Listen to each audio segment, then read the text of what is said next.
que trouxeram a Bíblia, abram comigo no último livro do Pentateuco, no livro de Deuteronômio. O capítulo é o de número 34. Livro de Deuteronômio, capítulo 34. Deus está aqui. Quem encontrou, diga amém. Quem não encontrou, peça socorro. Se não achar o livro de Deuteronômio, o negócio está ruim mesmo, né? É a madrugada, né? O sono. Muito obrigado, querido. Está escrito assim: E então subiu Moisés das campinas de Moabe ao monte Nebo, ao cume do monte Pisga, que está de frente de Jericó. E o Senhor mostrou-lhe toda a terra, desde Gileade até Dan, e todo o Naftali, e a terra de Efraim e Manassés, e toda a terra de Judá até o mar último, e o sul, e a campina do vale de Jericó, a cidade das palmeiras até Zoar. E disse-lhe o Senhor: Esta é a terra de que jurei a Abraão, Isaque e Jacó, dizendo: A tua semente a darei. Mostro-te para veres com os teus olhos, porém para lá não passarás. E assim morreu ali Moisés, o servo do Senhor, na terra de Moabe, conforme o dito do Senhor, e o sepultou num vale, na terra de Moabe, de fronte de Bet-peor, e ninguém tem sabido até hoje o local da sua sepultura. Era Moisés da idade de 120 anos quando morreu. Os seus olhos nunca se escureceram, nem se perdeu o vigor. E os filhos de Israel prantearam a Moisés por 30 dias nas campinas de Moabe, e os dias de pranto do luto de Moisés se cumpriram. E a igreja diz: Amém. Feche a Bíblia, coloque no banco, na cadeira, pegue na mão da pessoa mais perfumada do seu lado. Ainda dá tempo. Aperte a mão da pessoa com carinho até ela falar aleluia. Pentecostal que não faz barulho está com defeito de fabricação, né? Vamos orar. Pai, nós te exaltamos e te glorificamos, e nós entendemos que mais uma vez, e esta linda igreja será o palco da sua manifestação. Daqui a alguns minutos, os que vieram tristes começarão a saltar de alegria. Os que vieram se arrastando não voltam se arrastando para casa. Hoje voltarão voando nas asas de um novo tempo. Antes que eu comece a ministrar a sua palavra, cerque este lugar com a sua glória. E num raio de 5 quilômetros, onde houver um demônio alojado, eu dou a esses demônios segundos para sumirem daqui. Porque se não sumirem, serão queimados pelo poder da sua glória, que aqui será derramada. Rasgue o céu sobre esta vigília nesta noite.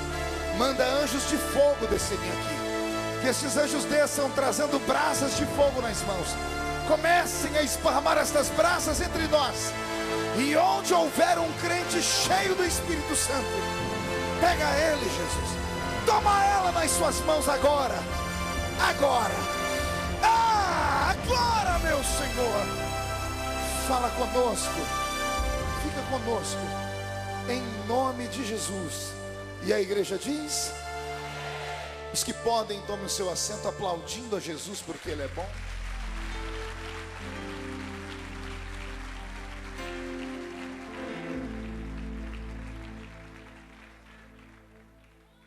Glória a Deus. Culto de vigília não é culto para crente normal. Vigília é culto para crente louco. Eu amo o culto de vigília, pergunte por quê.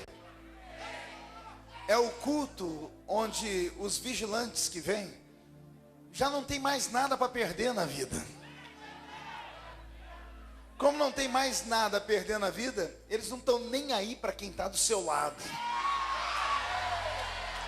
Então nesse culto eles gritam, eles pulam, saltam. E Jesus no céu é glorificado e adorado. Deus vai falar conosco hoje profundamente. Eu estou vendo ali a mãe da Stephanie. Arrume uma cadeira para ela poder sentar aqui perto da missionária. Aí a missionária não fica sozinha aqui, né? Pronto. Olhe para o seu irmão e diga: Deus vai falar conosco agora. Pastor Roberto, mude a música, por favor. Eu só tenho um aviso para dar. Pergunte qual.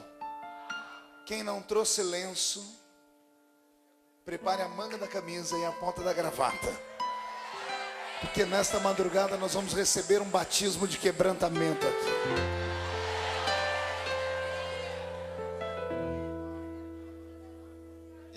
Eu gosto muito de dizer, quando eu começo a pregar, que eu prego desde criança. Eu tinha 13 anos de idade quando agarrei o microfone para pregar a primeira vez. Antes disso, eu já havia lido a Bíblia toda, de capa a capa, quando eu tinha 9 anos de idade.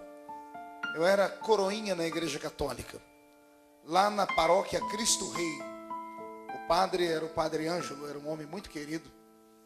E eu me envolvi com Deus na minha infância. E isso deu base para me tornar o homem que eu me tornei hoje. O passado não pode ser desprezado. O problema é o que nós vamos fazer com o passado no presente. Você pode transformar o seu passado num chapéu sombreiro e deixar ele cobrir a sua vida, e de tão pesado que é você andar de cabeça baixa. Ou você pode transformar o seu passado num tapete e você pisar em cima dele.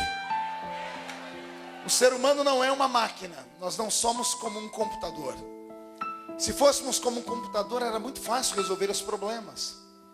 Bastaria selecionar aquilo que a gente não quer, mandar para a lixeira, da lixeira a gente esvaziar ela, e se de tudo não der certo, dá um reset no computador e ponto final.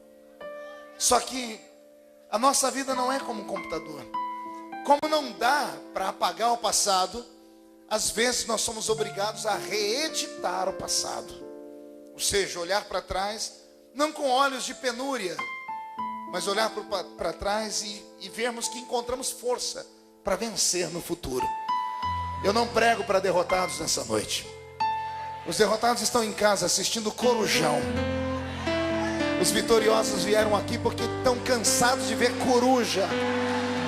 Eles querem ver uma pombinha de fogo voar sobre as suas cabeças. Aqui dentro deste lugar. A mensagem desta noite é uma daquelas que pregador nenhum gosta de pregar. E prega por que hoje, pastor? Porque Deus mandou. Pregador não é dono de si. Ele tem uma meta a cumprir e ele tem alguém a quem respeitar. Eu estou vindo de outro evento, de outra cidade, e Deus falou ao meu coração que esta noite, esta vigília seria uma vigília de reconstrução de sonhos. E Deus me fez lembrar de um dos maiores sonhadores da Bíblia. José, pastor? Não, esse é o sonhador mor. Mas o que eu vou falar hoje é de um grande sonhador. Embora ele não falasse em palavras sobre o seu sonho, ele mostrava nas suas atitudes o seu sonho.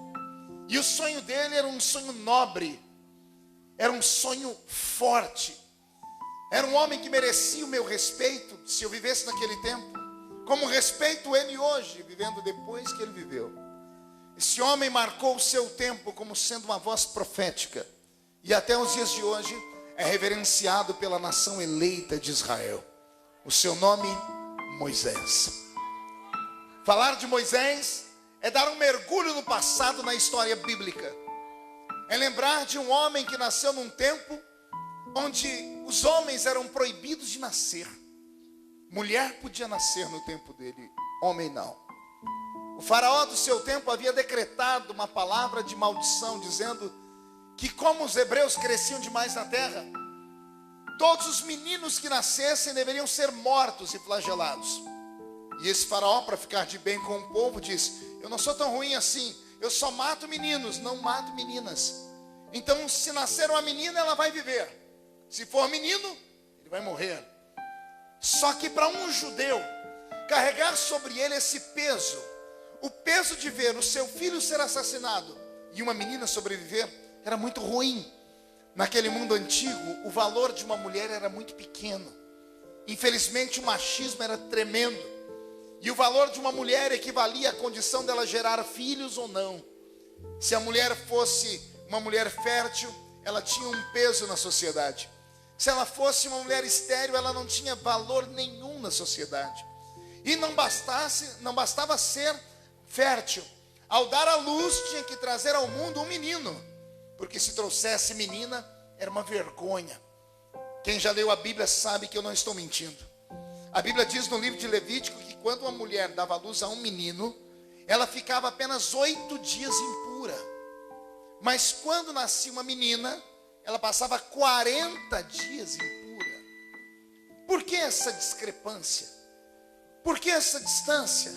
Até os dias de hoje, os judeus ortodoxos, aqueles que usam aquela roupa preta e aparecem em Israel, quando uma mulher deles engravida e nasce uma menina, o período do resguardo da mulher, ele passa indo ao santuário e ao muro das lamentações, pedindo perdão a Deus, pelo pecado que ele cometeu, por Deus estar punindo ele, dando uma filha mulher. Isso é a cultura daquele Oriente Médio. Então imagine que no tempo em que esse menino foi gestado na barriga da mãe dele, houve um colapso, porque o faraó da época havia determinado a morte de todos os meninos. Menino morre, menina sobrevive. Mas menina é sinônimo de vergonha, e o assassinato de maldição. Então não tinha para onde eles correrem. Se nascesse menino, maldição, morte. Se nascesse menina, vergonha. Então os judeus naquele tempo entraram num acordo estranho. As tribos de Israel todas entraram num pacto. Nenhum menino da tribo A casa com a menina da tribo B. Pergunte por quê? Se casassem, eles automaticamente iam copular, iam se amar. Não havia método contraceptivo naquele tempo. Não havia pílula no dia seguinte, não havia preservativo. Naquela época, o ato consumado tinha que ser consumado. Você vai encontrar na Bíblia Sagrada um ato estranho. Um homem que dormia com uma mulher e na hora de fecundá-la, ele simplesmente não terminava o ato. Chamava-se coito. E Deus o matou por causa disso. Então naquele período bíblico era muito sério. Como os judeus não tinham método contraceptivo, como os judeus não tinham uma varinha de condom para saber se era menino ou menina, só havia uma maneira de não ter maldição e nem vergonha. Pergunte qual? Acabar o casamento. Extirpou-se o casamento. Faraó, assentado no trono, chegou à seguinte conclusão: acabei com o povo hebreu, porque menino se nascer eu mato, menina ninguém quer ser pai dela. Vai acabar o casamento, os escravos que estão aí vão morrer e a nação judaica vai desaparecer. Faraó pensava que isso vinha da ideia dele, da cabeça dele, quando na verdade era um espírito maligno que soprava no ouvido dele. Porque esse espírito maligno esteve lá no Éden. E ele viu quando Deus determinou a falência do inferno, dizendo a Eva: da semente da mulher nascerá um que esmagará a cabeça daquele que persegue a raça humana.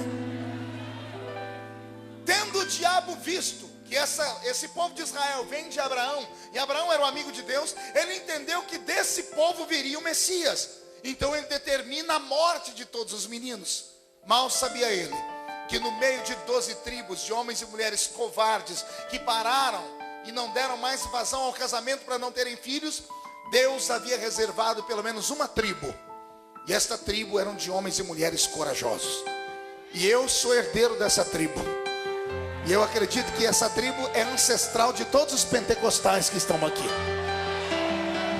Pergunte, qual tribo, pastor? Êxodo capítulo 2. Veio um homem da tribo de Levi, desposou uma moça da tribo de Levi, se casaram e deram à luz a 3 filhos. Quantos filhos? Não ouvi quantos? Não conta para ninguém. Faraó não queria que nascesse nenhum.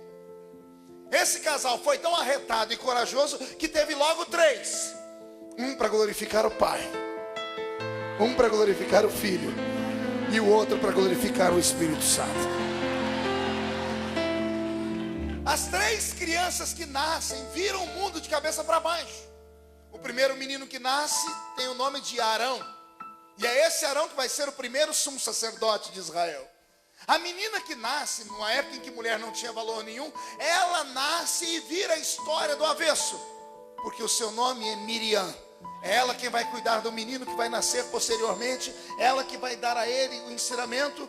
E no futuro, quando o irmão dela estiver conduzindo o povo no meio do mar, quando chegarem do outro lado e entrarem num estado em que eles vão ficar catatônicos, porque vão ver o mar se fechar e matar os inimigos, e ninguém vai conseguir abrir a boca, tamanho o espanto, é ela que pega um pandeiro, põe uma perna em cima de uma pedra, tira uma nota musical na coxa e diz: Ei Israel, só o Senhor é Deus. É ela que vai conduzir o primeiro grupo de coreografia da história. E não conte para ninguém, foi uma coreografia que, se fosse hoje, estavam tudo excluídos da igreja. Pergunte por quê. Israel passou 400 anos no Egito. Aonde? Quantos anos? Então diga para o seu irmão, toda a cultura que eles tinham na cabeça era egípcia. Quando Miriam dançou, e eu lembro dos meus irmãozinhos na fé, quando eu era garotinho, eles falavam que Miriam dançou no espírito, igual nós vemos na igreja, as irmãs rodarem, nada disso. Miriam dançou a dança do seu tempo.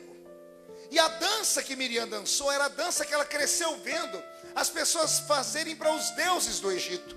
Todo dia que havia uma festa aos deuses do Egito, como Baal, Astarote, Azera, Marduk, as moças que iam dançar eram chamadas de odaliscas, e elas dançavam a dança do ventre, porque a dança do ventre era uma dança sacerdotal da fertilidade, era a maneira das mulheres adorarem aos deuses.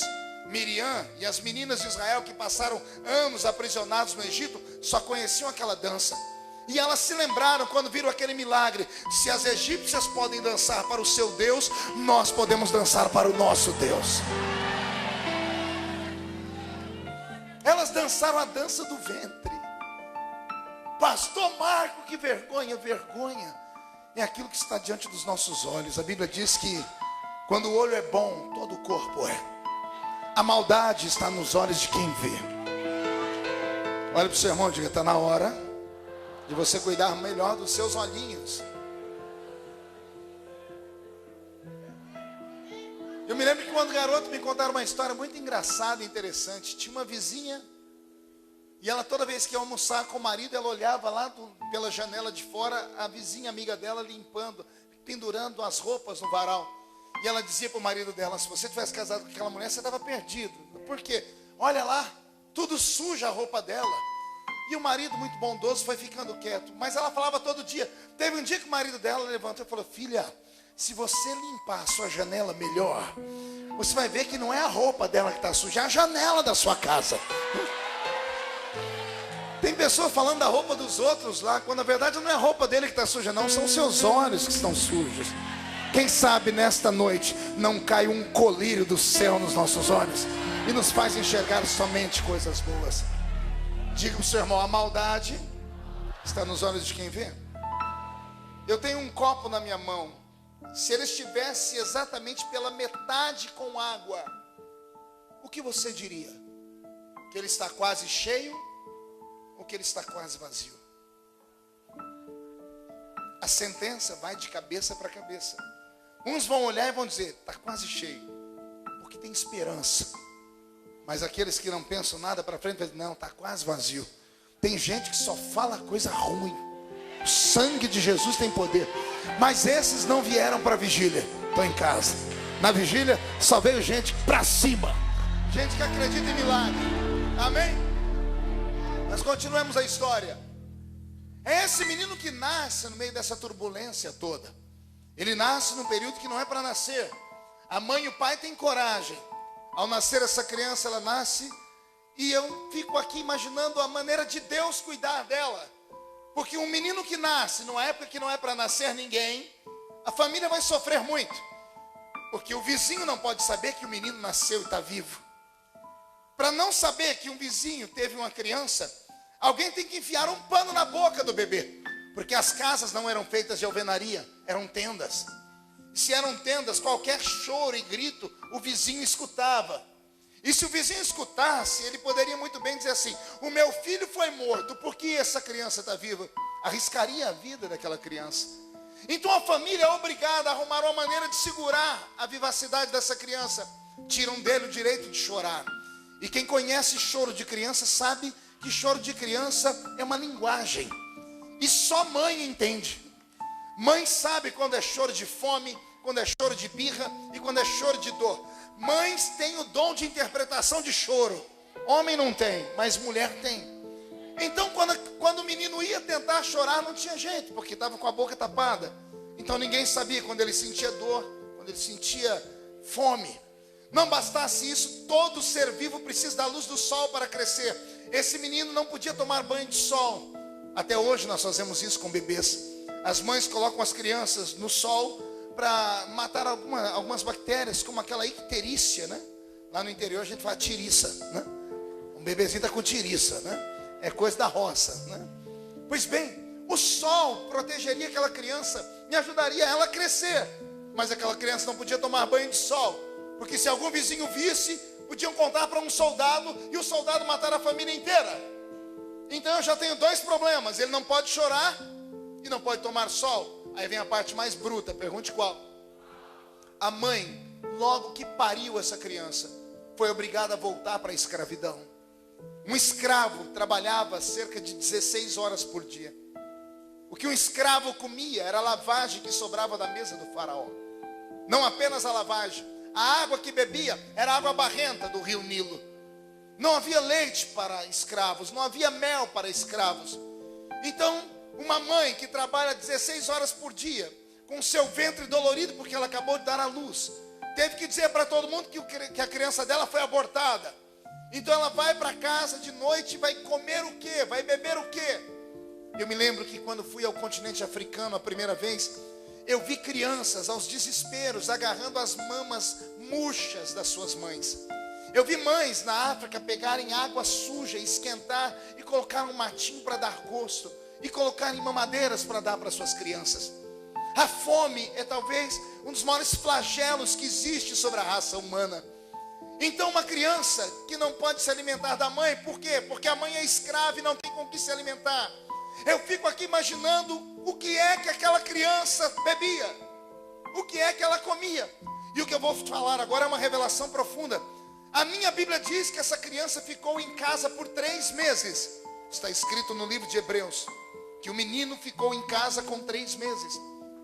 E a Bíblia diz que a mãe e o pai não colocaram nome nele. Olha que coisa interessante. Toda mamãe, todo papai que estão grávidos, a primeira coisa que faz é passar meses estudando o nome. Se for menino vai se chamar tal, se for menina vai se chamar tal. Como é que nasce um menino e a mãe e o pai não põem nome nele? Quem colocou o nome no menino foi a filha de... E só depois que o menino tinha 3 meses. Eu estudei isso. E eu entendi por que a mãe e o pai não colocaram nome no menino. Pergunte por quê. Só falo se todo mundo perguntar. A gente só coloca nome em algo quando a gente cria vínculo. Quando a gente não quer mais esquecer. A gente só consegue memorizar aquilo que é importante para nós. Aquilo que nos faz bem. Tenta lembrar da física que você estudou na escola. Da química. A mente não funciona. Mas lembra da piadinha que foi contada quando você era criança na escola? A mente memoriza. A gente só consegue memorizar e criar nome com aquilo que nós queremos vínculo. Quando nasceu esse menino, foi um susto para a família. Quer perguntar por quê? A família passou 9 meses orando para ser uma menina. Quando Joquebede falou para Anrão que ela estava grávida, eles foram para um canto e falaram: Deus, que seja uma menina. Porque se for menino, é morte. Então eles passaram 9 meses chamando aquela barriguinha de menina. E de repente, quando dá a luz, nasce um. E menino tem que morrer. A parteira vai cortar o pescoço do menino com a mesma faca que ela cortou o cordão umbilical. Mas aí vem a mão de Deus do céu e põe temor no coração da parteira. E a parteira, tremendo, não entende, diz: eu mato todos os meninos, mas esse Deus não quer que eu mate. Aí eu trago uma revelação para todos aqueles que sofreram qualquer tipo de rejeição na sua família. Quem é que pode matar aquele que Deus quer que viva? Você pode não ser fruto do amor do seu pai e da sua mãe. Você pode ser fruto de uma aventura de uma noite. Você pode ser filho, como dizem por aí, de um preservativo que não funcionou. Você pode ser filho de um método contraceptivo que falhou. Isso é o que dizem. Alguns até dizem que você é fruto de um aborto mal feito.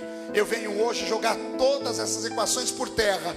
Eu venho dizer que você é fruto do pensamento de Deus. Você é o sonho de Deus encarnado. Não existe ninguém aqui que é obra do acaso. Todos os que estão aqui não são indigentes. O seu nome está escrito no livro da vida. Deus te conhece. Mas como a mãe e o pai esperavam a menina e nasce o menino, eles não colocam o nome no menino. Pergunte por quê. Na mente deles o menino vai morrer. Pergunte por quê. Não tem comida, não tem sol e não pode chorar. A mãe e o pai dizem: em pouco tempo ele vai definhar, vai emagrecer e vai morrer. Só que acontece algo fenomenal. A carta aos Hebreus diz que o menino tinha 3 meses e crescia formoso. Você não entendeu, eu vou falar de novo. O escritor aos Hebreus diz que Moisés com 3 meses era uma criança linda, robusta, com saúde.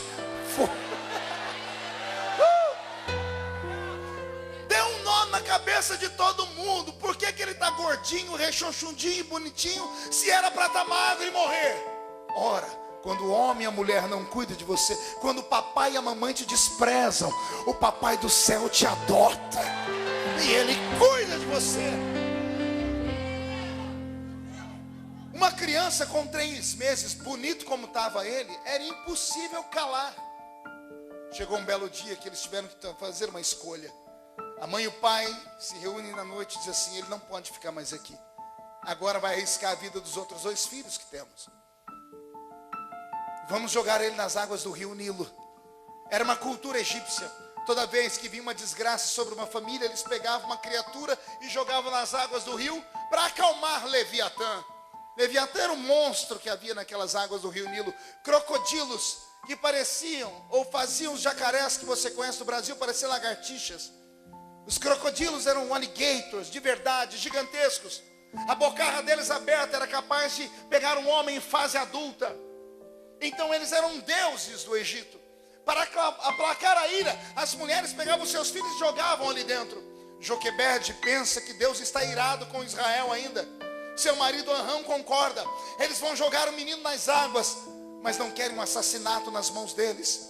Eles fazem um cesto e colocam o menino no cesto e jogam o menino nas águas do rio.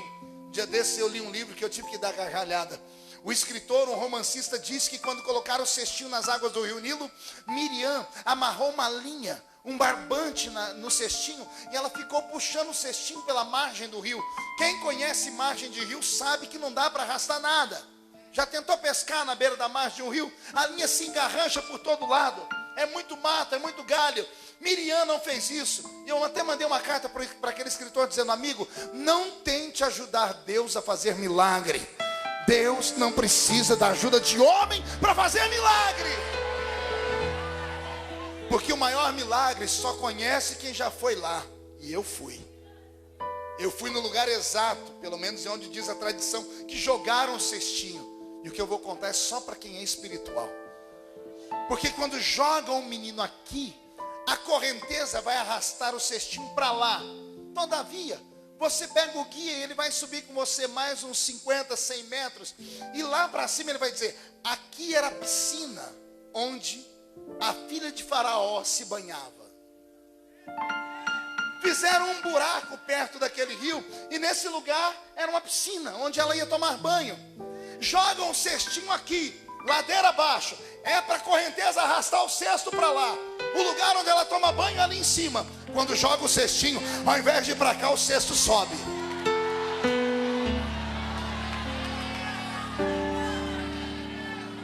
Teve gente que não entendeu. Dá um cascudo na cabeça do seu irmão e diga: acorda, você está entendendo?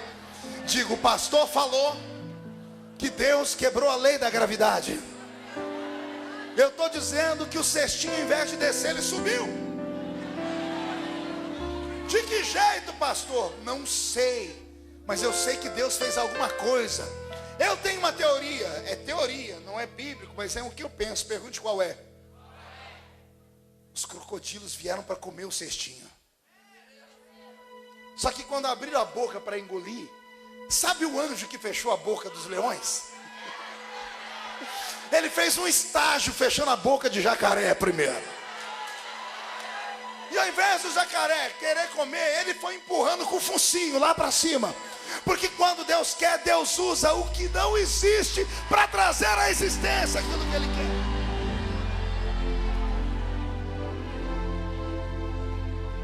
E você acha que a sua situação é brava? Você acha mesmo que o seu barco vai afundar? Você acha mesmo só porque o motor parou, aquela pirambeira vai te arrastar para baixo? Deus me trouxe nessa madrugada para te dizer que nem que Ele tenha que usar um inimigo para fazer o seu barco subir de novo. A sua vida vai dar certo. O seu casamento não acabou. Quem viver verá depois dessa vigília o milagre que vai acontecer na sua história.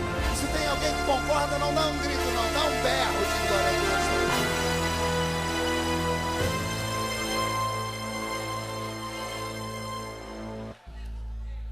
Ele é criado pela filha de Faraó. A filha de Faraó coloca o nome nele de Moisés, tirado das águas. Ele é criado num palácio. E ele passa de 0 a 40 anos dentro do palácio. No aniversário de 40 anos, Moisés, uma das tradições dizem que ele estava correndo pelo corredor do palácio, indo para uma festa que o aguardava, vestindo uma roupa bonita. Quando ele esbarra num balde com uma escrava judia que estava limpando o chão do palácio. Ao esbarrar com o balde, a água suja respinga sobre a roupa dele.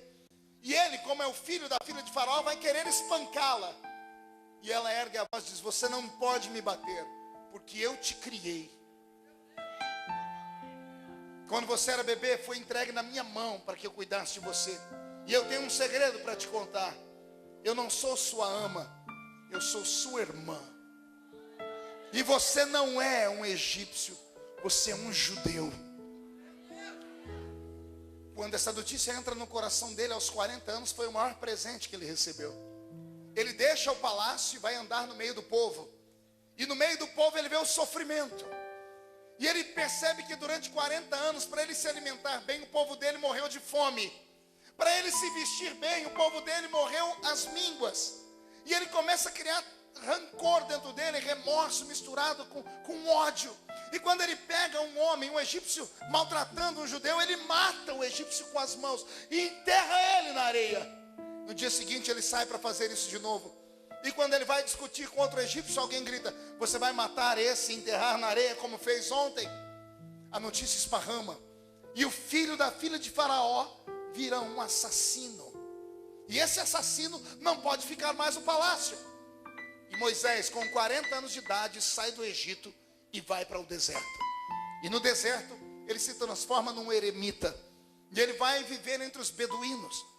Nesse período em que ele fica no deserto, a pele bonita e hidratada do Egito fica cascuda e grossa e escura. Sua barba cresce, seu cabelo cresce. Ele engorda ou emagrece.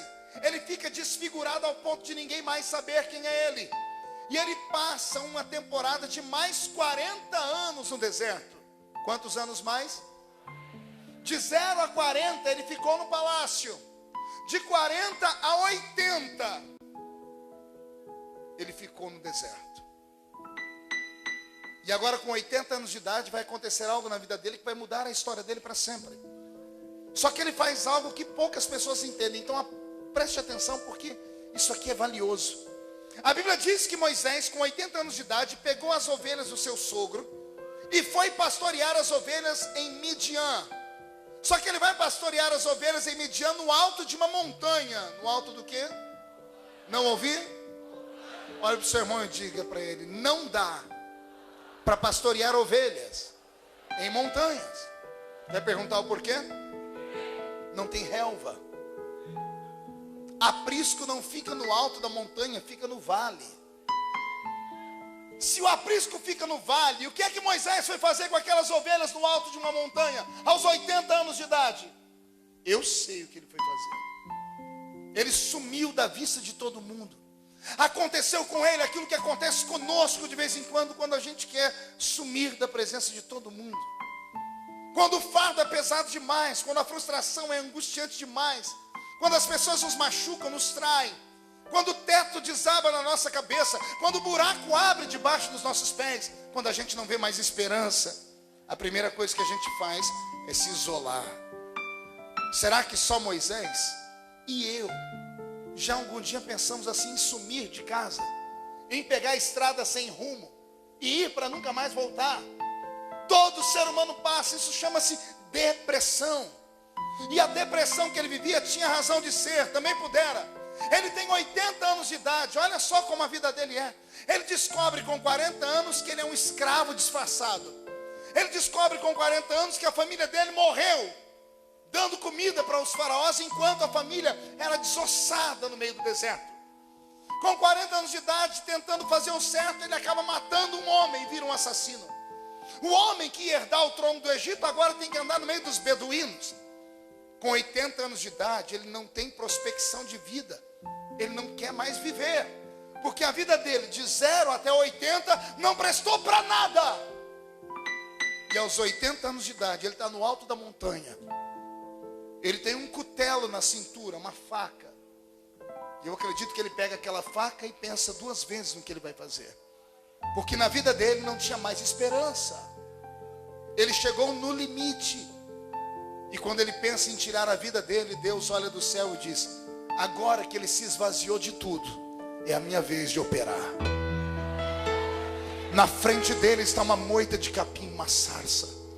E esta sarça começa a brilhar. Um fogo que não consome vem sobre ela. A visão apavora ele, ele quer sair correndo, mas antes de correr, uma voz do meio da sarça grita com ele dizendo: Moisés, tira as alparcas dos seus pés, porque a terra onde você está é uma terra santa.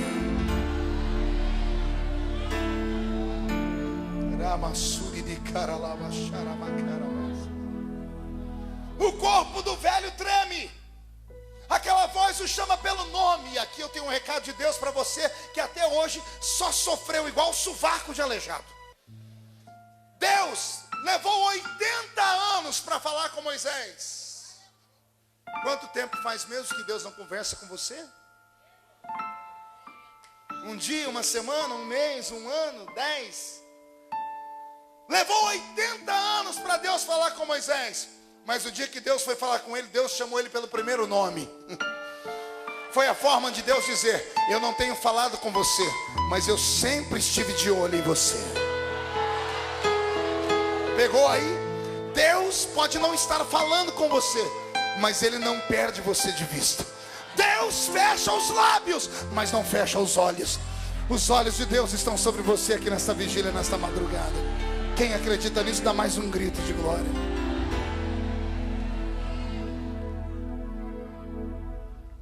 E Deus dialoga com ele dizendo: eu te trouxe aqui para mostrar para você o que eu faço com homens. De 0 a 40 você pensou que era alguém. De 40 a 80 você viu que não era ninguém. Aí vem Deus e diz assim: agora a escola é comigo. Você vai ver o que é que eu faço na vida de um ninguém. Pegou aí? Ele morreu com 120 anos. Então a vida de Moisés teve 3 tempos: de 0 a 40, 40 a 80, de 80 a 120. De 0 a 40 ele achava que era alguém, o filho da filha de Faraó. De 40 a 80 ele virou um beduíno. Ele disse: eu não sou ninguém. Queria se matar. De 80 a 120 Deus disse: vou te mostrar o que eu faço na vida de um ninguém. Então essa palavra é para você que entrou aqui dizendo: eu não tenho mais nada para perder, o que eu tinha já foi, estou no limite, não sou nada. Deus veio nesta madrugada para te dizer: você vai ver o que é que eu faço na vida desse nada. E o que eu falo agora é profético. E se tem alguém que acredita em profecia, repara bem em quem está do seu lado. Se tiver juízo, pegue o telefone da pessoa depois, porque agora ela está caída aí, sentada do seu lado, sofrendo. Mas daqui a alguns dias você vai ouvir falar dela. O nome dela estará cá em cima. Deus vai abrir uma porta gigante. Hoje as pessoas te humilham e pisam em você. Amanhã, para te enxergar, vão ter que comprar um par de binóculos, porque você vai estar voando nas asas.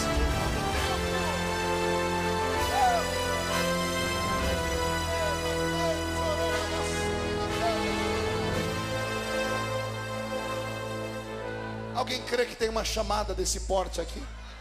Então murcha a barriga, estufa o peito, bate no peito até fazer barulho. Ó, tem gente que nem para obedecer presta. Isso, murcha a barriga, estufa o peito e diga: eu sou alguém hoje. E olha para o seu irmão e diga: se você não acredita, diga: é problema seu, porque quem viver verá, porque eu serei grande.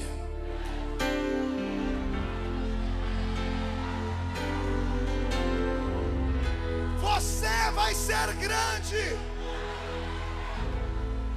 Quero até aproveitar agora publicamente, e aproveitar que está sendo gravado, e fazer um pedido para você. Pergunte qual? Lembra de mim quando entrar no seu reino. Lembra de mim, porque você vai ser rico. Você vai me ajudar a sustentar programas de TV. Lembra de mim, porque você vai ser importante. Vai ser médico ainda. Você pode cuidar dos meus filhos, dos meus netos.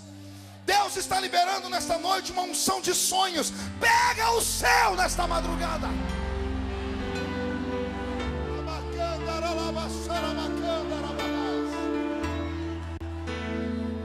Agora eu quero te dar um conselho.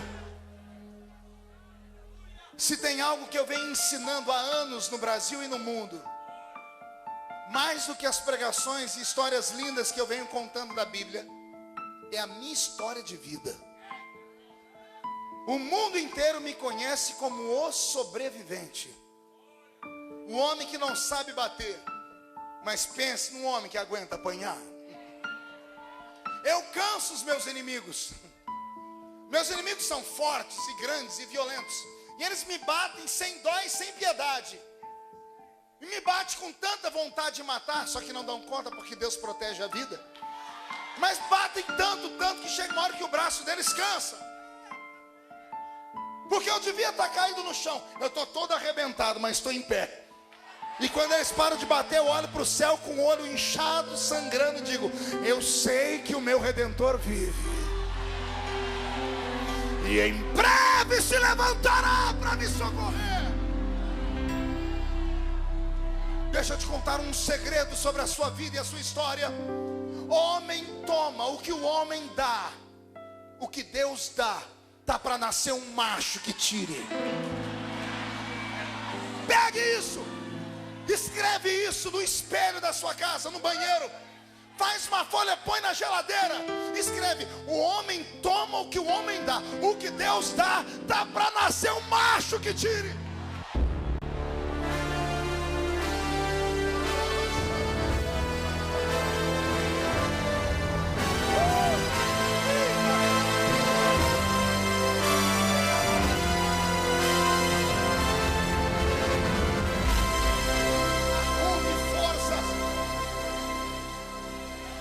Aguenta firme.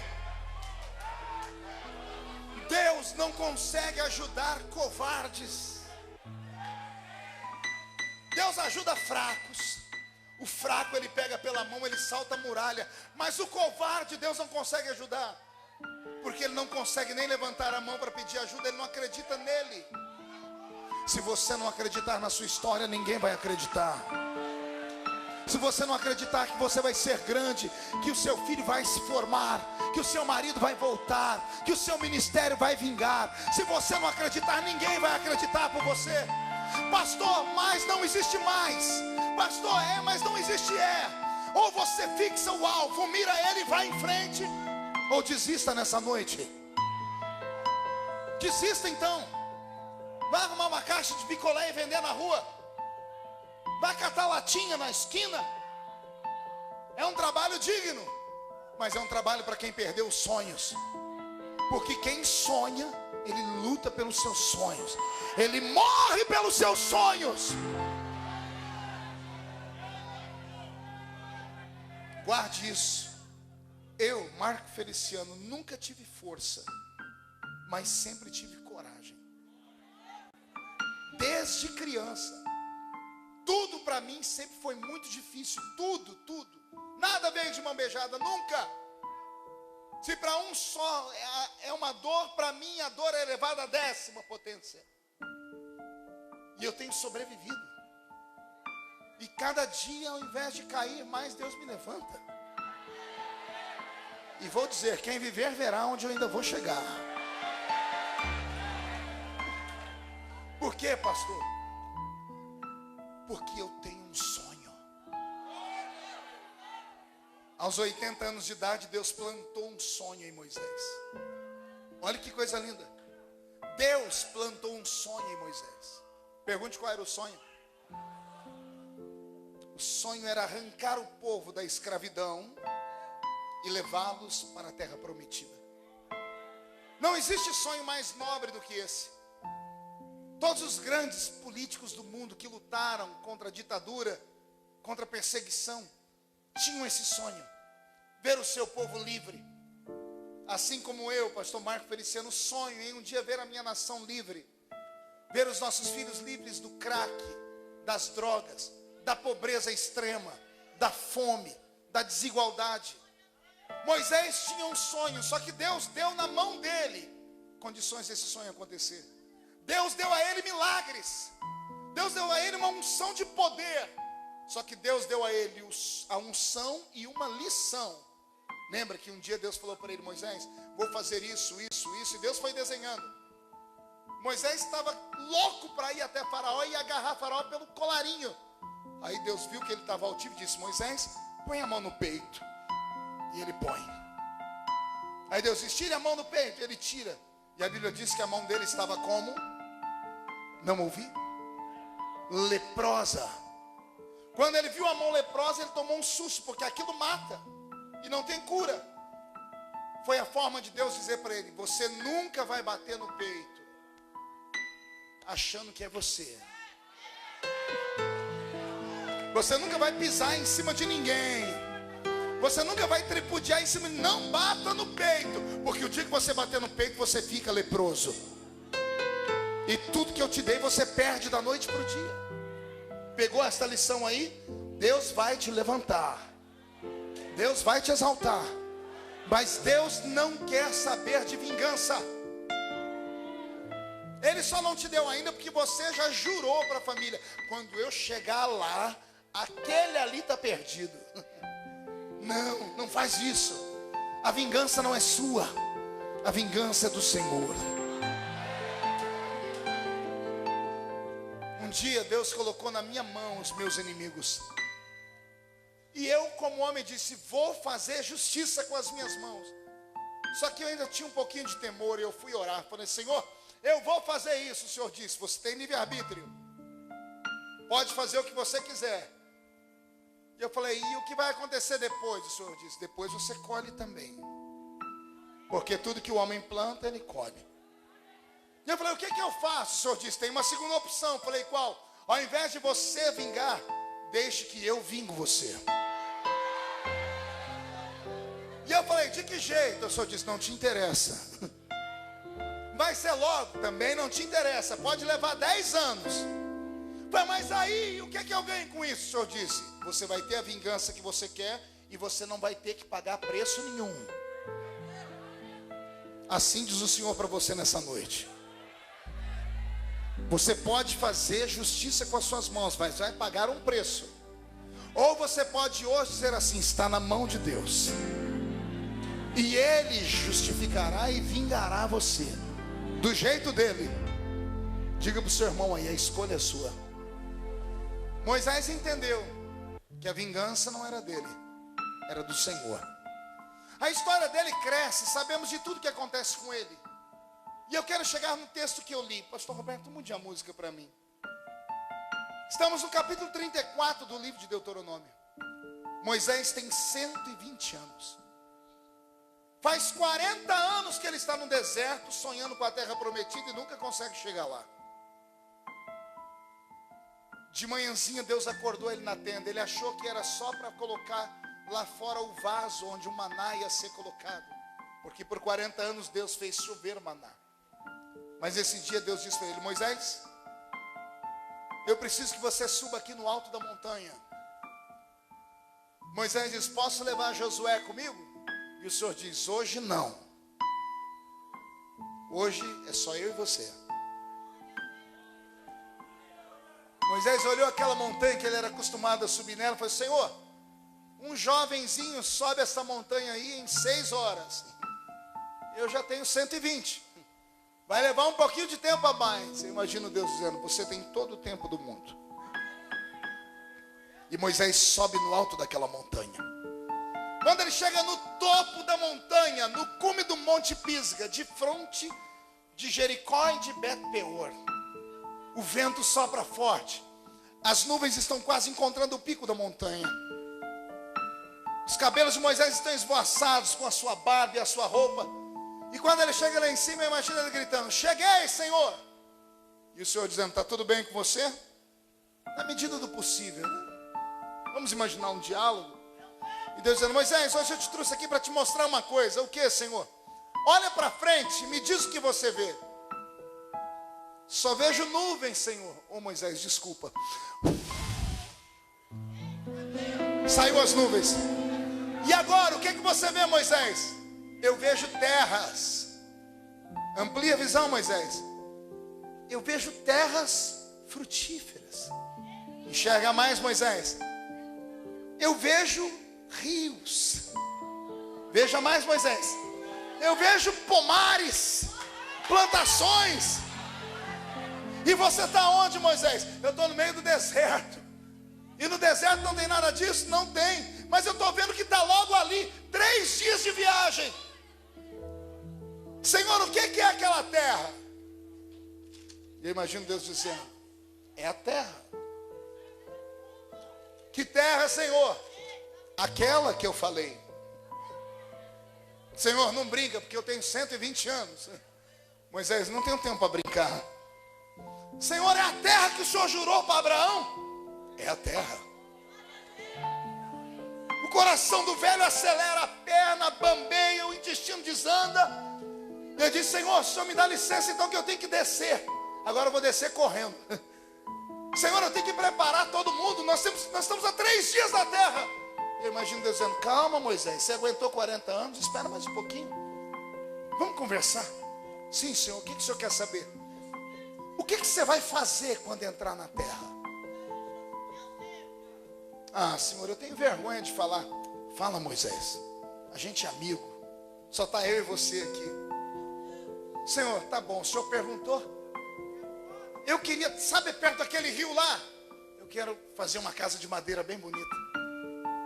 Mandar fazer uma cadeira de balanço, uma vara de pescar. E vou terminar os meus dias pescando. Quero ver os meus netos.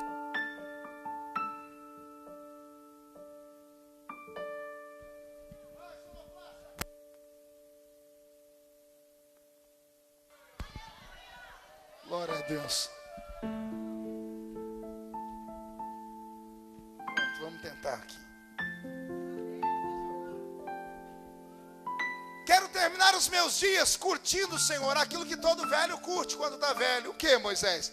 Artrite, artrose, osteoporose, reumatismo, catarata. Não é uma realidade? Posso ir, Senhor? Moisés, não, calma. Por que tanto desespero? Moisés começa a perceber que tem algo errado. Moisés conhecia Deus. Senhor, eu tenho que descer porque os filhos de Levi têm que polir as trombetas. Os levitas têm que colocar as roupas brancas. Estamos há 3 dias na terra. Pai, deixa eu descer. E lá do céu o vento sopra mais forte. Deus diz, Moisés. Sim, Senhor. Fecha os olhos. Já fechei, Senhor. Abre os braços. Já abri, Senhor. Moisés. Morre, Moisés. Morre, Moisés. Lá do céu, a mão de Deus dá um tiro no peito dele.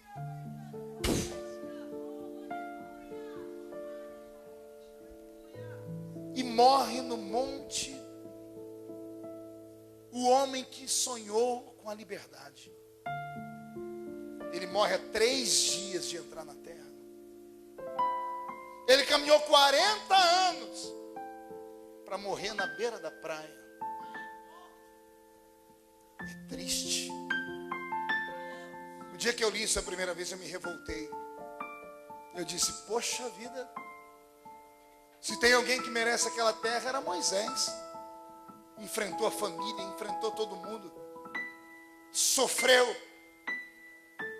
Aí vem alguém dizer, não pastor, mas ele bateu na rocha de Meribá. Era para conversar e ele bateu, e por causa disso ele não entrou na terra. Será? Será que essa é a história verdadeira? Será que Deus vai fazer isso com os homens? Os homens vão fazer 99 coisas boas, e por causa de uma coisa ruim vão perder tudo. Seria Deus um ser injusto assim, igreja? Eu chorei o dia que eu li isso. E aí Deus veio ao meu coração e disse, calma filho, eu não sou injusto. Falei, como não? O Senhor matou o velho no alto da montanha. Aí Deus falou comigo, matei. E Deus fez uma pergunta, e aí nasceu esse sermão. A voz de Deus falou comigo, eu matei ele, mas quanto tempo ele ficou morto?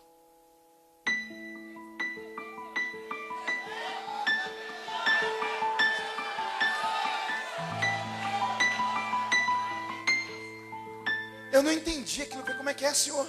E a voz falou comigo de novo, quanto tempo ele ficou morto? Eu não soube responder. E o Senhor me disse, vai ler a Bíblia, procurar a história e a gente volta a conversar depois. E o que eu encontrei mexeu comigo. É muito lindo o que eu achei. Porque quando a Bíblia diz que Deus matou Moisés, diz a Bíblia que Deus sepultou o corpo dele naquela montanha. A palavra sepultar no original significa esconder.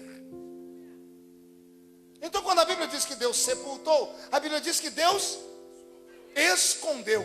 Deus escondeu, mas tão bem escondido que lá no livro de Judas, antes do Apocalipse, você vai encontrar o arcanjo Miguel e Lúcifer. Satanás está gritando com Miguel, dizendo, cadê o corpo de Moisés? Onde está o corpo dele? Você já viu alguma igreja São Moisés? Já viu imagem de São Moisés por aí? Alguém adorando Moisés? Não tem. Só tem lá, na Basílica de São Pedro, uma imagem de um Moisés com 2 chifres na cabeça. Já viu isso? Não? Entre no Google, você vai encontrar. É que quando o grande artista foi fazer a imagem de Moisés, ele pegou a tradução da Septuaginta, e na tradução de São Jerônimo, a palavra poder foi traduzida como chifre. Quando o rosto de Moisés brilhava com poder, São Jerônimo disse que ele brilhava como chifre. E Michelangelo, quando foi fazer a imagem, fez a imagem do jeito que ele leu. Botou 2 chifres na cabeça de Moisés. Está lá, tá lá em Roma isso. Mas nós não encontramos ninguém adorando Moisés, porque Deus escondeu o corpo dele. Mas calma aí, se Deus escondeu naquela montanha, como é que os espíritos não acharam? Da morte de Moisés até o Novo Testamento, quando Judas escreveu isso, são milhares de anos. Espíritos atravessam terra, atravessam corpo físico. Eles procuraram naquela montanha inteira e não acharam um osso de Moisés. E aí vem a pergunta, quanto tempo Moisés ficou morto? E aí Deus falou comigo, eu deixo o homem sonhar, mas o homem tem que me deixar sonhar por ele também. O Senhor me disse, o sonho do homem é grande, mas o meu é maior do que o dele. O Senhor me disse, o sonho de Moisés era entrar na terra prometida, e o meu sonho era levar ele para outra terra prometida. E Deus falou comigo, ele queria entrar naquela terra que manava leite e mel. Eu fiz ele entrar logo na terra que mana o maná, a terra que mana anjos, que mana a eternidade. O Senhor me disse que quando ele matou Moisés, quando Moisés foi cair no chão, não deu tempo do corpo dele encostar na terra. Quando ele abriu o olho para perguntar por quê, ele estava diante do trono de Deus. Ele estava num mundo onde nossos olhos ainda não alcançaram. Moisés foi levado ao céu pelo Senhor. Moisés queria entrar na terra, Deus queria que ele entrasse no céu. O sonho de Deus era maior do que o de Moisés. Deus não queria ver aquele herói, aquele guerreiro, depois de ter lutado tanto, ficar deitado em uma cama ou sentado em uma cadeira de balanço, vindo alguém para limpar suas fraldas. Deus não queria que alguém passasse o resto da vida humilhando, numa forma de humilhação, colocando sopa na boca dele. Um herói merece muito mais do que isso. Deus o levou para o céu. Ah, pastor, não vem com essa conversa fiada não, porque o sonho de Moisés era entrar na terra. Ele entrou. Não, o senhor acabou de falar que ele entrou no céu. Depois do céu, ele entrou na terra. 3 dias depois. Quantos dias? Porque a minha Bíblia diz que para o Senhor um dia é como? E 1000 anos para o Senhor é como? 3.000 anos da terra. 3 dias do céu. Depois que ele conheceu o céu, todo mundo, Deus disse assim: Moisés, você está pronto? Para quê, Senhor? Eu vou realizar seu sonho. Como assim? Você não queria entrar na terra? Eu vou mandar um guia te levar lá. E lá no céu Deus grita: Elias! Elias! E lá vem o profeta da carruagem de fogo. Pois não, Senhor? Pega Moisés pela mão e leva ele na terra. Quando os dois estão saindo lá do céu, aqui na terra tem um nazareno, um galileu, andando com os discípulos. Ele para, uma voz fala com ele. Ele olha para os 12 e diz: dos 12, só 3 podem ir comigo. Os 9 ficam aqui, que vocês não estão preparados para isso. E os 3 é Pedro, Tiago e João. Nós vamos para onde, Senhor? Vocês vão comigo para o alto da montanha, a montanha de Tabor, chamado Monte da Transfiguração. Jesus sobe no Monte da Transfiguração. Ele fala para Pedro, Tiago e João: fiquem vocês 3 aqui, não se assustem, não saiam correndo com o que vocês vão ver. Jesus se afasta, ele abre os braços, o corpo dele começa a brilhar. O corpo dele sai da terra e flutua, e ele começa a voar. Pedro, Tiago e João estão aqui embaixo, tremendo de medo. Jesus está no céu, o céu se rasga. Lá vem Elias e Moisés.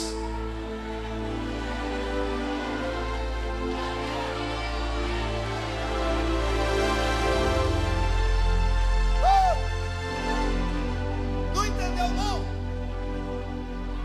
Elias e Moisés chegam no céu de Israel. Jesus olha para ele, um representa a lei, o outro representa os profetas, conversam com Jesus, apontam para a terra e falam com Pedro, Tiago e João: esse é o homem. Depois que eles dialogam, batem papo, Moisés e Elias voltam para o céu. Jesus chega perto deles, Pedro, todo desconfiado, chega: Jesus, traz Moisés e Elias de novo. Vamos fazer aqui uma cabana para mim, uma para João, Tiago, uma para o Senhor, uma para Moisés e Elias. E Jesus pergunta: por que, Pedro? E Pedro diz: porque bom é estar aqui.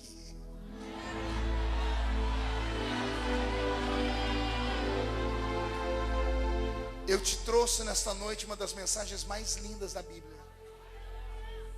Todo sofrimento tem um pagamento. Todo sonho com Deus é realizado. Não é realizado do jeito que a gente quer, é realizado do jeito que Ele quer. Não é no tempo que a gente quer, mas é no tempo, Carla, que Ele quer. Não é na hora que a gente sonha, mas é do jeito e do tempo e da hora que Ele sonha. De uma coisa eu tenho certeza, pergunte o que é: vai acontecer.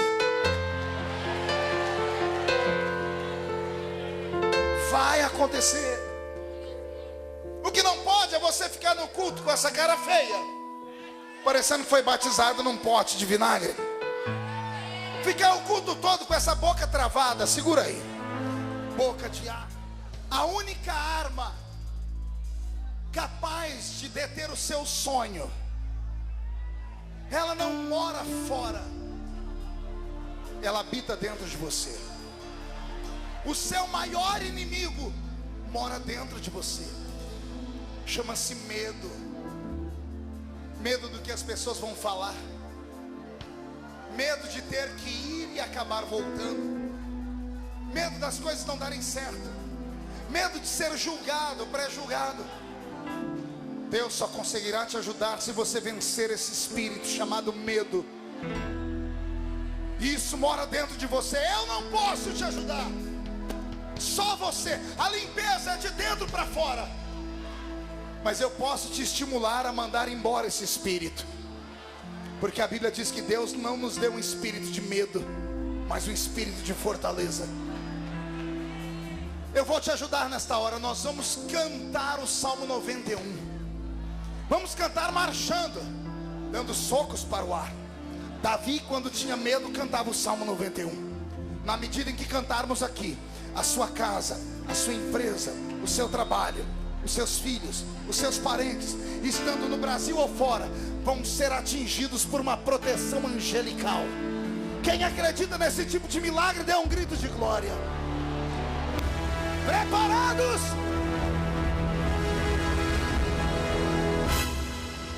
Aquele que habita nos correios vitoriosos, sombra do onipotente descansa. Direito do Senhor, Ele é o meu Deus, meu refúgio, minha fortaleza. Ele me livra do laço do passado e da peste perniciosa. Ele me cobre com suas penas.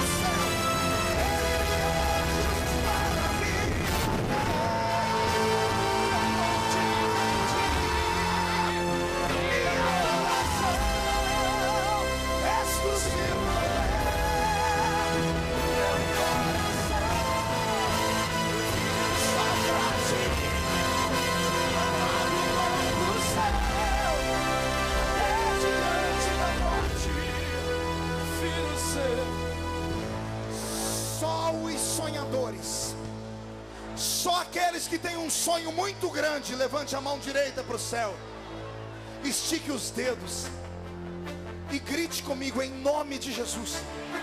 Todos os demônios que roubam os sonhos com chantagens, com mentiras, com acusações, todos os demônios que roubam sonhos da família, do meu ministério, eu ordeno.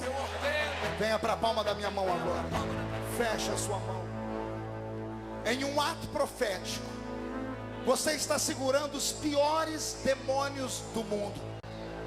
São os que atormentam a sua vida e a sua família. Nós vamos colocar um fim neles. Lucas 10:19. Eu vos dei poder para pisar sobre serpentes e escorpiões. Eu vou contar até 3, você vai jogar no chão e pisar em cima.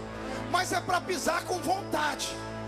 Depois que você pisar, você vai encontrar 3 pessoas e vai dizer para eles: o sonho de Deus é maior do que o seu. Aguenta. 1. Você nunca mais será o mesmo. 1,5. Quem viver verá. 2. Sua família vai sentir orgulho de você de novo. 2,5. São Paulo ainda é a capital do avivamento do mundo. 3. Joga no chão.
O diabo está furioso. E eu quero que ele morda a testa dele. Quero que ele vá se lascar nos quintos dos infernos. Porque o que é seu está chegando aí. Você crê nesse milagre? Olhe nos olhos da pessoa que está do seu lado. Se o olho dela não estiver vermelho, enfia o dedo no olho dela. E diga para ele, pode acreditar.